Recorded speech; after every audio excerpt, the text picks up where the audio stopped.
Hi, how are you guys? Greetings from Pixel Pulse. Today, we're going to discuss the excellent Resident Evil 4 Remake, which revives one of the greatest survival horror games ever made. Even though we adore the remake, there are a few elements from the original game that have been left out, items that we truly liked and would like to see in the remade version. We'll thus list the top 10 elements from the original Resident Evil 4 that are absent from the remake in this video. Something that we greatly missed. Are you prepared? Let's get into video. Number 10. The Dragon Room. This was a fiery area in the castle where you had to face some cultists and a giant dragon statue that breathed fire at you. It was a cool and unique section that added some variety to the game. You had to dodge the fire and shoot the cultist who was controlling the statue. It was a fun and challenging segment that we wish they kept in the remake. Number 9. The Lift. This was a thrilling fight on a descending platform where you had to deal with enemies coming from above and below.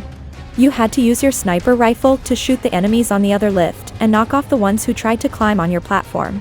It was a tense and exciting fight that tested your aim and reflexes. It was also a great way to build up some anticipation for the boss fight with Vitor's Mendez. Number 8. U3. This was a terrifying boss fight with a giant creature that had 2 phases and a timed maze. You had to run through the maze while avoiding U3's attacks and shooting some green buttons to open the gates. Then you had to face U3 in a more open area where he was more aggressive and durable. You had to use your magnum or shotgun to blast his weak spots and finish him off. It was one of the best and scariest boss fights in the game. Number 7. The Chalice Puzzle. This was a puzzle involving moving blocks and shooting buttons while avoiding a crushing ceiling and a spinning drill. You had to move some blocks to create a path for Ashley to reach a crank while you shot some red buttons on the ceiling to stop it from crushing you both. Then you had to deal with a spinning drill that tried to impale Ashley while you shot another button to open the door. It was a clever and challenging puzzle that required some coordination and timing. Number 6. PRL 412. This was a bonus weapon that emitted a powerful laser beam that could kill any enemy in one hit.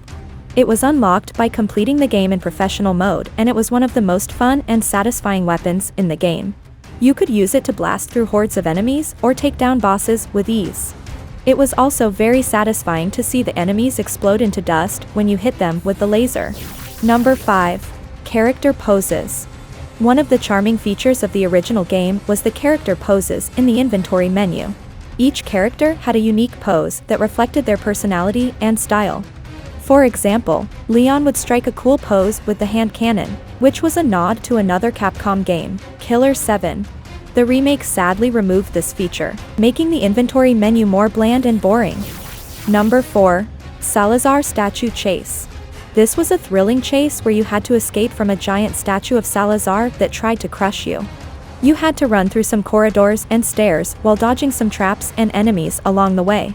You also had to shoot some barrels and switches to slow down or stop the statue from catching up with you. It was a nerve-wracking and exhilarating chase that kept you on your toes. Number 3. Laser Hallway. This was a deadly trap where you had to dodge lasers that could slice you in half. You had to time your movements and crouch or jump over the lasers while they moved across the hallway. It was a simple but effective trap that required some precision and patience. Number 2. Castle Walkway Fight. One of the classic moments that the RE4 remake changed is the castle walkway fight. In the original game, Leon had to cross a long bridge full of cultists. It was a thrilling and challenging fight that tested his skills and endurance. In the remake, however, this fight is completely removed. It's a disappointing and boring change that makes us miss the original fight so much. Number 1. The Garrador Cage Trap. This was a tense encounter where you were locked in a cage with a blind but deadly enemy that could hear your every move. You had to use your knife or pistol to shoot some bells and lure the Garrador away from you while you looked for a way out. You also had to avoid some cultists who tried to shoot you from outside the cage. It was one of the most nerve-wracking and suspenseful moments in the game. And those are the 10 features of the original Resident Evil 4 that the remake has left out, something that we greatly missed. How do you feel? Your thoughts about our list? Do you still want for any additional features from the first game? Tell us in the comments section below. Please like and subscribe to our channel if you liked the video and want to see more like it. We appreciate your interest and hope to see you again soon.